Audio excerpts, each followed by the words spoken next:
নূর Alam sir, উনি আমাদের সাথে কথা বলেছেন আইজিপি স্যারের প্রতিনিধি হিসেবে, এবং উনি আমাদের পক্ষ থেকে স্মারকলিপি গ্রহণ করেছেন। আমাদের দাবিগুলো উনি শুনেছেন, আমাদের কষ্টের কথা, আমাদের মানবিক কষ্টের কথা শুনেছেন, আমাদের পরিবারের অসহায়তার কথা শুনেছেন। উনি আমাদের আশ্বস্ত করেছেন এই সপ্তাহের মধ্যে আইজিপি স্যার মহোদয় স্যারের সাথে আমাদের একটা আনুষ্ঠানিক একটা সাক্ষাতের ব্যবস্থা করে দেবেন। আমরা হচ্ছে ডিসিপ্লিন বাহিনীর সদস্য। আমরা প্রথম থেকে এখন পর্যন্ত শান্তিপূর্ণ এবং সুশৃঙ্খলভাবে আমাদের কার্যক্রমগুলো সংশ্লিষ্ট কর্তৃপক্ষ সহ আমাদের অভিভাবক যারা আছে সবার কাছে আমরা উত্থাপন করার চেষ্টা করে আসছি এবং চেষ্টা করব ইনশাল্লাহ।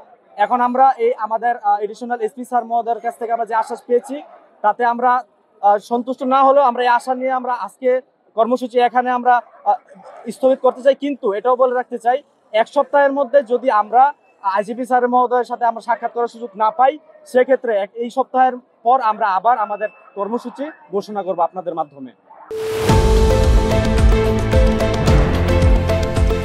দেশের পাশে, বিশ্বের সাথে, মেট্রো টিভি।